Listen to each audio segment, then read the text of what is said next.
আমাদের পাশেই আছি, হৃদয়ের কাছাকাছি। জীবনের পথ সোজা নয়, আশা নিয়ে নিত্য বাঁচি।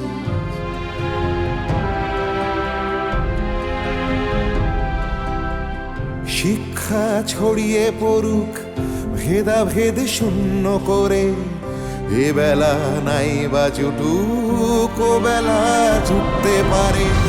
বিপ্লব আসছে দেখো নারী, তুমি পিছিয়ে জানি, জ্বলে ওঠো নিজের আলোয়, মুছে দাও দুঃখ গ্লানি। এভাবে আর থেকো না হাহাকার জড়িয়ে বুকে, আমি হাত বাড়িয়ে আছি, সাড়া দাও আমার ডাকে। আমি হাত বাড়িয়ে আছি, সাড়া দাও আমার ডাকে।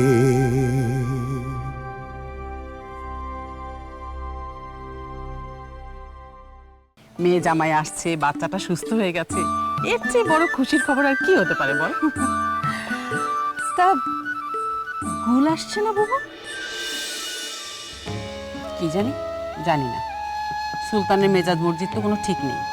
গুল তো বলেছিল যে অন্তরার সাথে চলে আসবে। এখন সুলতান যদি আসতে না দেয় তাহলে ও বেচারি কি করবে বল? না না না বাবু, সুলতান এমনটা কোনোদিনও করবে না। সে তুমি যাই বলো, হতে পারে তোমার বড় ছেলে তার বউয়ের কথা ছাড়া ওঠা বসা করে না, কিন্তু সুলতান তো এমনটা কখনোই করে না। সেই জন্যই তো চিন্তা হয়, বউ আসতে চাইলেও সুলতান আটকে দিতে পারে। আচ্ছা বুবু, আমরা তো কোনোদিন ওই নয়নতারা গ্রাম ছেড়ে বাইরে পা রাখলাম না গো। ওরা শহরে গেছে, ওদের চিন্তা ভাবনাটাই না আলাদা।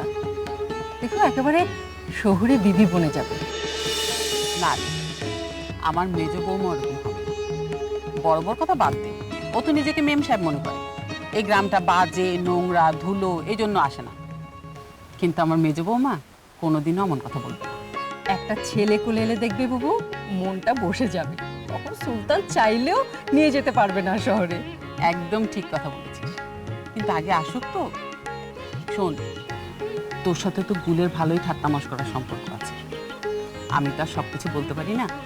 গুল আসলে তুই গুলকে এসব কথা বুঝিয়ে বলবি। ও মা, তা আমি বুঝি শাশুড়ি নই? বলেই বা, তোর সাথে গুল কত রকমের আলাপ করে না, তুই একটু বলবি। দেখ, এখনো শক্তি আছে, সামর্থ্য আছে। সেটা থাকতে থাকতে যদি বাচ্চা কাচ্চা মানুষ করতে হয় তাহলে করে দিতে পারবো, কিন্তু এরপরে আর পারবো না। তখন পারবি তো সংসার সামলাতে, বাচ্চা সামলাতে? আরে বুবু, আগে মেয়ের ঘরের বাচ্চাকে সামলাও, পরে ছেলেরটাকে সামলিও।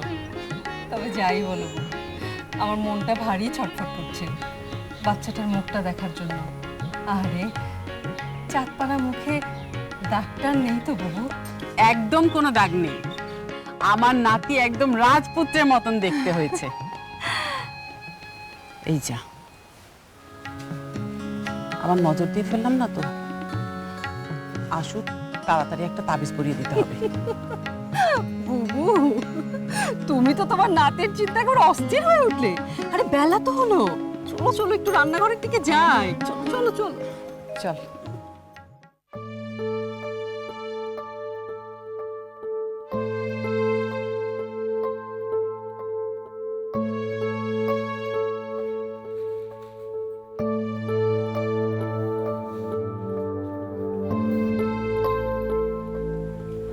ঢাকার পরিস্থিতি দেখেছো মিয়া? তুমি এখন আর কি দেখছো? এখন তো ঢাকার অবস্থা ভালো, কিন্তু তুমি যখন গ্রামে ছিলে তখন পুলিশ কম বেজ্জতি করেছে, রাস্তায় বেরোনোর উপায় নেই, বেরোলে হাজারটা প্রশ্ন। তবে নেহায়েত আমি ফারজানা বেগমের সহায়ক বলে ছাড় পেতাম। কিন্তু সাধারণ মানুষের অবস্থাটা একবার ভাবো। দেশের মানুষই তো দেশের সবচাইতে বড় শত্রু মিয়া। তাহলে এই যে মাস্টার দা, ক্ষুদিরাম, এরা কি কেউ ধরা পড়তো? বিদেশিদের গোলামি করা পুলিশ নির্লজ্জদের মতো বিপ্লবীদের খুন করছে। সব পুলিশ মোটেই মানুষ খুন করে না ভাইজান। তোমার কি মনে হয় আমাদের সুলেমান ভাইকে মানুষ মারতে পারে?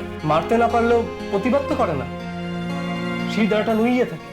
শির দ্বারা সোজা করে থাকার ফল কি হয় সেটা তুমি খুব ভালো করে জানো সুলতান ভাই।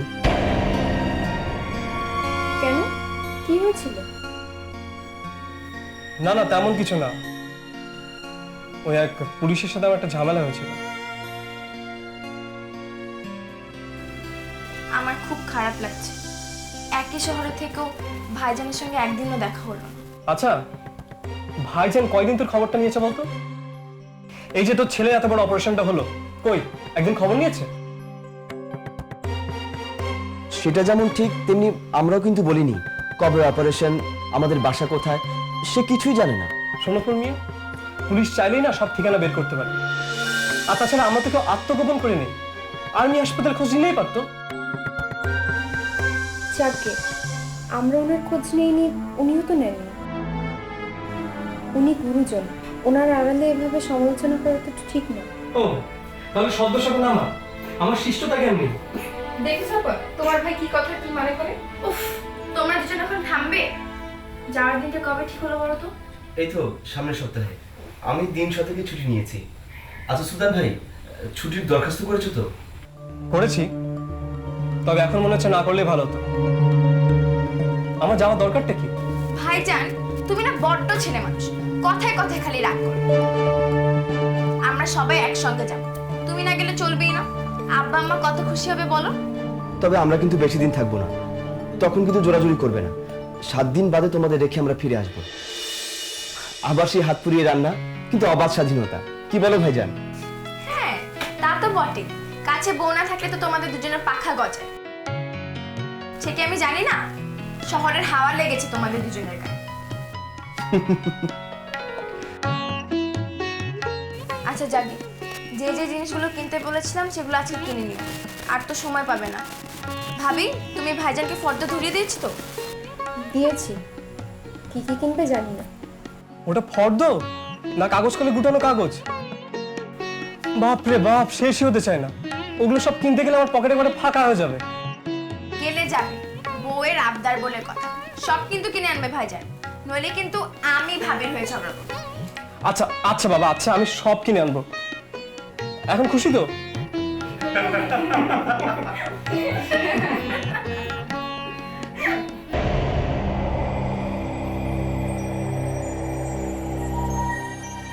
আর কতক্ষণ? সময় হলে ঠিক আসবে, ধৈর্য ধরতে শিখো। দাদা কি আমাদের সাথে থাকছেন? বিপ্লবীদের এত বেশি কৌতূহলী হতে নেই। তোমাকে যতটুকু কাজ দেওয়া হয়েছে ততটুকু করার চেষ্টা করবে।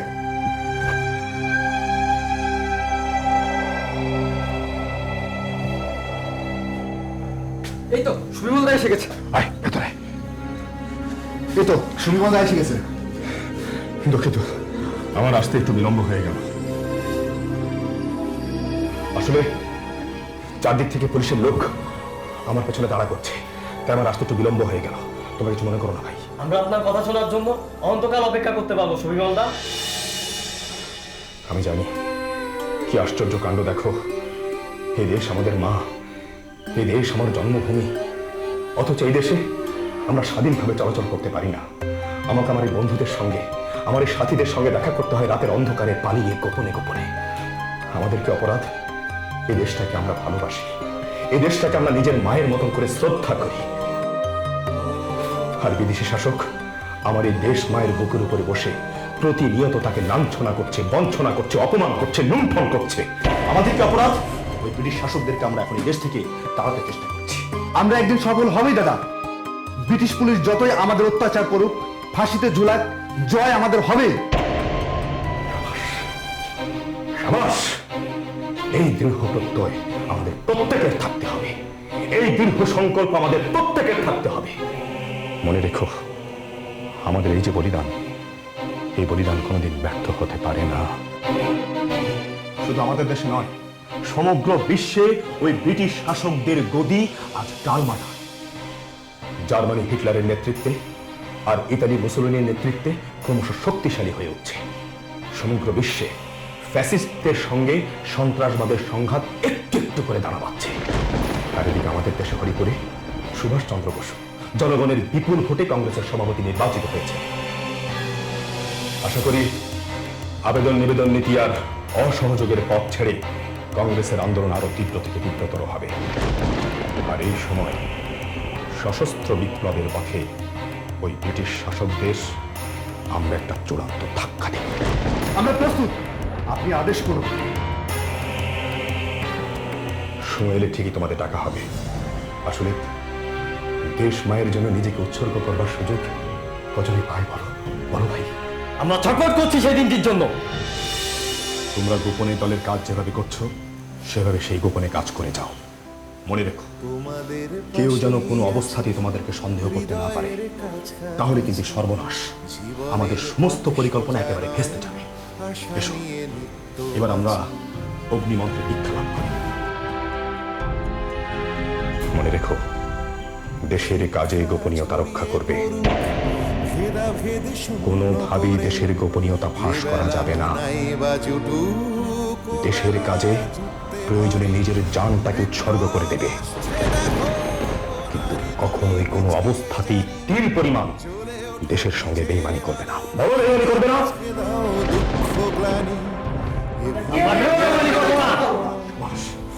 বলো, বন্দে মাতরম, বন্দে মাতরম, বন্দে মাতরম।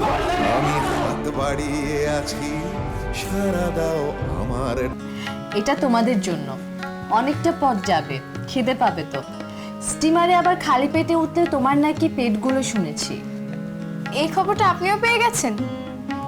বসুন না।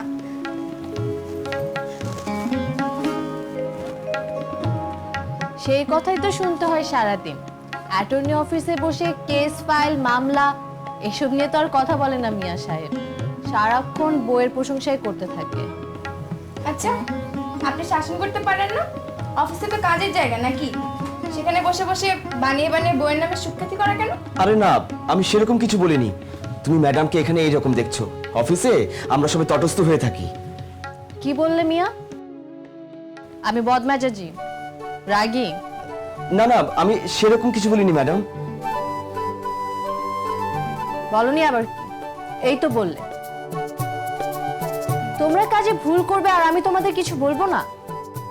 আমার তো মামাকে জবাবদিহি করতে হয়। তোমার বাড়িতে আমি অতিথি হয়ে এসেছি আর তুমি আমাকে এভাবে অপমান করছো? কি অন্তরা? হ্যাঁ, আমারও তো মনে হলো তুমি ম্যাডামকে অপমান করো। অন্তরা, কি বলছো এসব? ওকে কেন চাপ দিচ্ছ? তোমার বিবি বলে কেউ ন্যায্য কথাটা বলতে পারবে না? ম্যাডাম, আপনি বিশ্বাস করুন। আচ্ছা, বিশ্বাস করলাম। বোকার হদ্দ তুমি একটা। আমি যে কি করে তোমাকে নিয়ে কাজ করি তার চেয়ে আমি অবাক হই অন্তরা কিভাবে এত বোকা একটা লোককে নিয়ে সংসার করে। আমি কিন্তু একটা কথার প্রতিবাদ করছি আপা। আমার স্বামী বোকা নয়, সহজ সরল মানুষ। হ্যাঁ, তা অবশ্য ঠিক। আচ্ছা, যা বলছিলাম, এই ঢাকায় মিঠাই একটা তোমাদের জন্য, আর একটা দেশে নিয়ে গিয়ে আব্বু আম্মিকে দেবে, আমার সালাম জানাবে। কি মিয়া, এতদিন পর শ্বশুর বাড়িতে যাচ্ছ, খুশি তো? কি ব্যাপার, গুলবদনকে দেখছি না যে? ও তো পাশের ঘরেই আছে। দাঁড়ান, আমি ডেকে দিচ্ছি। না না, তুমি গল্প করো, আমি ডাকছি।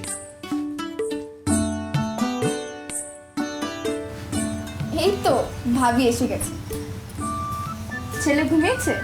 হ্যাঁ, যা দুষ্ট হয়েছে এইমাত্র ঘুম। জানেন তো আপা, আমরা অনেক ভাগ্য করে এমন একটা বউ পেয়েছি। আমার ছেলেকে তো বলতে গেলে ওই দেখে, ওকে খাওয়ানো, ঘুম পাড়ানো, গোসল করানো, সব কিছু। বাবা, এইটুকু মেয়ে এত কাজ পারে? ও গ্রামে থাকবে কি শহরে থাকবে তা নিয়ে অনেক সমস্যা পড়েছিল। আমি ওকে একটা বুদ্ধি দিয়েছি। কি পছন্দ হয়েছে? আচ্ছা, এবার তো তোমরা চলে যাচ্ছ। এর পরের বার যখন আসবে তোমাদের নিয়ে আমি অনেক ঘুরবো। তোমাদের আমি পুরন ঢাকায় নিয়ে যাব আর ওখানে খাওয়াবো স্পেশাল বিরিয়ানি। আমার কি আর আশা হবে? ভাবিকে তো তবু ভাইজান আনবে। তুমিও বেড়াতে আসবে, ওটা আমার উপর ছেড়ে দাও। তোমার স্বামীকে কিভাবে চালাতে হয় তা আমি বেশ ভালোভাবে জানি। জানি না খোদা কি চায়, যদি আমার জীবনটা ওলটপালট না হয়ে যায়। আমি আমার কথা রাখবো। এটা ফারজানা বেগমের ওয়াদা। আজ তাহলে উঠি। তোমরা তাড়াতাড়ি গোছগাছ করে নাও, কাল তো আবার সকাল সকাল বের হতে হবে। তোমাদের কথা অনেক মনে পড়বে, সাবধানে থেকো। আপনিও সাবধানে থাকবেন আর নিজের প্রতি খেয়াল রাখবেন। আচ্ছা, আসি তাহলে।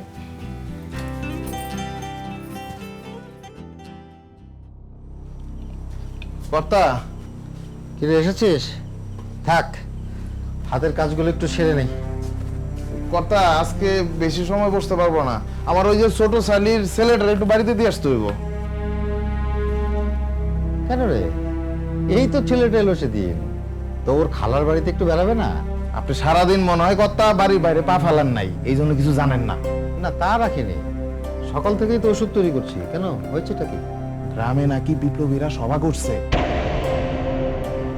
এই যে হামান মোল্লার পুরো বাড়িটা আছে না, ওইখানে নাকি রাতের বেলা আলো জ্বলতেছে। গ্রামের চৌকিদার গিয়ে দেখে কয়েকজন অল্প বয়সী লোক বৈশা আলাপ আলোচনা করতেছে। তারা যে পাতি চোর বা ডাকাত না, এটা তাদের চেহারা দিকে বুঝে গেছে চৌকিদার। তারপরে নিঃশব্দে পালায় আসছে। তো তার সঙ্গে তোর শালির ছেলে চলে যাওয়ার কি সম্পর্ক? সম্পর্ক আছে কর্তা, চৌকিদার সোজা থানাতে গিয়ে জানাইছে। এরপরে থেকে ওই কেষ্টটা সারাদিন ঘুরঘুর করতেছে ওই মিটিং এ কে কে ছিল। ওই বেটার সাথে আমার না একবার ঝামেলা হয়েছে, সেই আগে যদি এই বেটা আমার শালির ছেলেটাকে ফাঁসায় দেয়। বললেই তো হইলো, তো বিনগাই থেকে আসছে বিপ্লবীদের দল ভারী করার জন্য। না, তোর কথা একেবারে অসার মনে হচ্ছে না, যুক্তি আছে। পুলিশের চরবৃত্তির সুযোগ নিয়ে ওরা ব্যক্তিগত আক্রোশ মিটিয়ে নেয়, সেরকম উদাহরণ আছে। তাই তো ছেলেটাকে যত তাড়াতাড়ি বিদায় করতে পারি তত তাড়াতাড়ি বাঁচি। আর ওই শ্রীনগর থানার দারোগাটা, এটা যে কত বড় শয়তান এটা তো আপনি জানেনই। আর ওই কেষ্টটাকে যদি একবার সুযোগ মতো পাই। খবরদার ওই ভুল করতে যাস না, ও পুলিশের ছত্র ছায়া আছে। এই জন্যই তো বিপ্লবীরা ওই যে চরদের ধর মুন্ড আলাদা করে দেয়। এই কেষ্টটার যে কবে এই দশা হইব না। শোন, তুই তাহলে এখন যা, যে সমস্ত জড়িবুটি আছে তাই দিয়ে এবেলা চালিয়ে নেবো, যা। বুঝা সুঝে বলেন কিন্তু কর্তা, আমার কিন্তু ফিরতে তখন বিকেল হয়ে যাব। আরে না না, তুই যা, সেরকম কিছু হলে আমি আমানকে খবরদার না, আমানে লুটতি বস। রাস্তাঘাটে কোথায় কি বলবে, আর পুলিশের কোনো বিশ্বাস নাই, একটু সুদ পাইলে তো হইলো। এত ভয়ে ভয়ে বাঁচা যায় নাকি রে? হ্যাঁ, একটাই তো জীবন, একটু স্বাধীনভাবে বাঁচবো না? আমান বড় হয়েছে, ভালো মন্দ বুঝতে শিখেছে, তাকে বড়জোর আমি একটু সাবধান করতে পারি, এর বেশি আর কি। কি হবে সেটা ভবিষ্যতই বলবে। আর কত প্রাণ যাবে, আর কত রক্ত ঝরবে, আর কত বাপ মায়ের বুক খালি হবে এই স্বাধীনতার জন্য। আমান তো এই যুগেরই ছেলে, খোদা তালাই ঠিক করে রেখেছে আমাকে তার পর। যা, তুই তাড়াতাড়ি যা, দেরি হয়ে যাবে। আচ্ছা,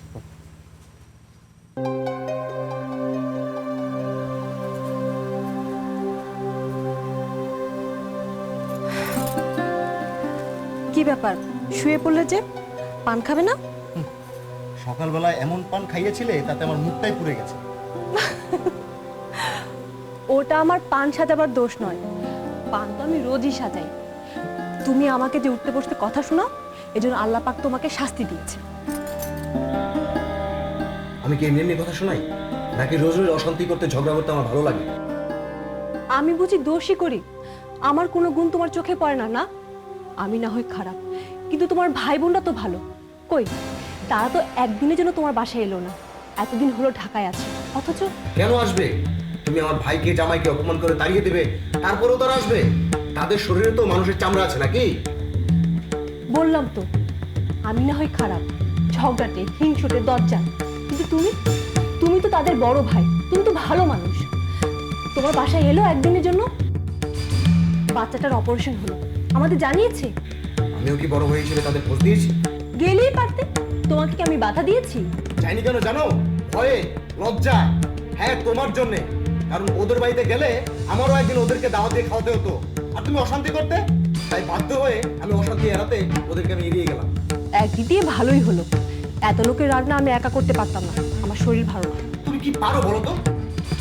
কি পারো তুমি? না পারো একটু রান্না বান্না করতে, না পারো সংসার গোছাতে, আর না পারো কারোর সাথে ভালো মন্দ কথা বলতে। ভাই বোনের সঙ্গে দেখা হলো না বলে খুব কষ্ট হচ্ছে বুঝি। হ্যাঁ হচ্ছেই তো, ওদের সঙ্গে আমার রক্তের সম্পর্ক।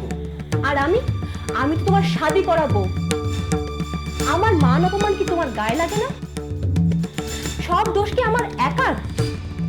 আচ্ছা তুমি বলো তো, এবার বাড়িতে গিয়ে আমি কোনো অশান্তি করেছি, কোনো ঝগড়াঝাটি করেছি? না, তা করো না। অথচ তোমার আম্মা তো আমার দিকে ফিরেও তাকায়নি। আমি যে বাড়ির একটা বউ এটা উনি খেয়ালই করেনি। উনি তো ব্যস্ত উনার মেজো বউ আর মেয়ের সেবা যত্ন করতে। শোনো, বাড়ির বড় বউদের একটু উদার হতে হয়, এত স্বার্থপর হলে চলে না। সারাক্ষণ তো তোমার চোখ ঘুরে ওই আম্মা মেজো বউকে কি দিল। এইটুকু একটা ছোট মেয়ে, তার সঙ্গে তুমি নিজেকে তুলনা করছো? ছি, এত ছোট মন নিয়ে সংসারে থাকা চলে না। এই জন্যই তোমাকে আলাদা করে নিয়ে এসেছি। যত অশান্তি করা শুধু আমার সাথে করো, অন্তত আমার আব্বা আমাকে একটু শান্তিতে থাকতে দাও। কার মন যে কত উদার তা আমার জানা আছে। যে আমার লালিকে লেখাপড়া শিখছে, বংশের সবাইকে ছাপিয়ে যাবে, অমনি কারো আর সহ্য হলো না। এত হিংসে যে কমলার বিয়ের সাথে সাথে আমার মেয়েকে বিয়ে দেওয়ার চেষ্টা করছিল। ছি হামিদা, আব্বা আম্মা তো তাদের ধ্যান ধারণা থেকে বলেছেন। তারা তো তোমাকে জোর করেনি, তারা তোমার ইচ্ছেতে বাধা দেয়নি। বাধা দিলে শুনছে কি? মেয়েটা তো আমার। এই জন্যই তারা কথা বলেন, পছন্দ না হলেও তারা মেনে নিয়েছেন। তাদের কথা অন্য মনে কেন করছো? এতটুকু শ্রদ্ধা ভক্তি নেই তাদের প্রতি? তোমার মুখ দেখলেও আমার ঘেন্না করে। আল্লাহ যে কোন পাপের ফলে তোমার মতো মেয়ে মানুষকে আমার বউ করে পাঠিয়েছে কে জানে।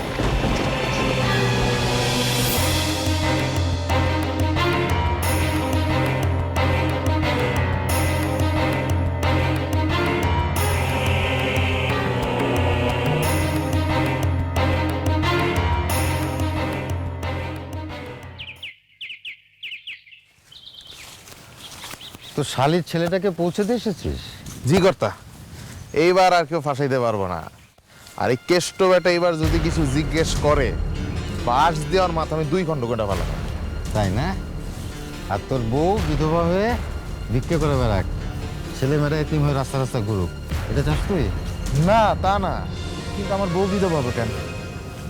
পুলিশের চরকে খুন করলে তোর ফাঁসি হবে নির্ঘাত। আর ফাঁসিটা সে যদি নাও হয়, তেপান্তর তো হবেই, সারা জীবন জেল খাটতে হবে তোকে। এই কথাটা কর্তা ঠিক বলছে। আচ্ছা ঠিক আছে, এবার মতো এই বেটার মাফ করে দিলাম, কিন্তু আমরা এই 7 সকালে কই যাইতেছি? চলি না? কালকে কালু বরগাদারের জোয়ান ছেলেটা হঠাৎ করেই মরে গেল। আপনি তো চেষ্টা কোনো ত্রুটি করেন নাই, না বাঁচলে আপনি কি করবেন? তাছাড়া হায়াত তো আল্লাহর হাতে।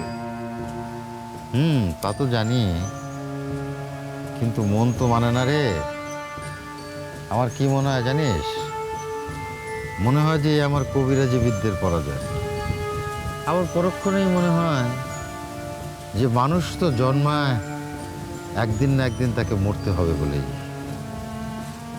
জন্মিলে মরিতে হবে, অমরকে কোথা কবে, চিরস্থায়ী হবে নিজ, কোন সে জীবন রবে। কর্তা, কালু বরগাদার না? আমারে মাইরা ফেলাও, আমারে মাইরা ফেলাও। সুদ আমি দিতে পারি নাই, তুমি আমারে মাইরা ফেলাও। আমার পুলারে মারো না, আমার পুলারে মারো না, তুমি আমার পুলারে মারো না। না, আপনি মারবেন না, আপনি মারবেন না। কামলি সাহেব, দয়া করে মারবেন না। কালুর একমাত্র ছেলে মরেছে, ওর কবরে দয়া করে মারবেন না। मैं अपना सूद मांगता है, असली नहीं। 3 दफा नहीं लिया, अब देना ही पड़ेगा। ए कल्लू, मेरा सूद दे दो, नहीं तो तुम्हारा बेटे को ऐसा मर मरेगा। दुआ लगे।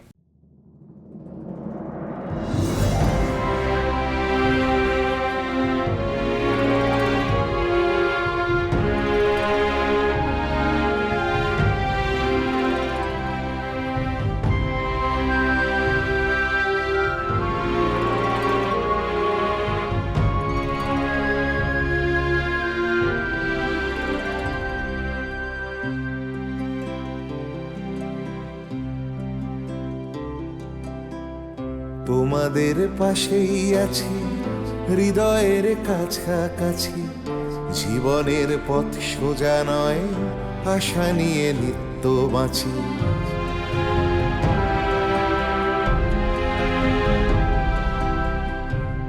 তোমাদের পাশেই আছি হৃদয়ের কাছাকাছি জীবনের পথ সোজা নয় আশা নিয়ে নিত্য বাঁচি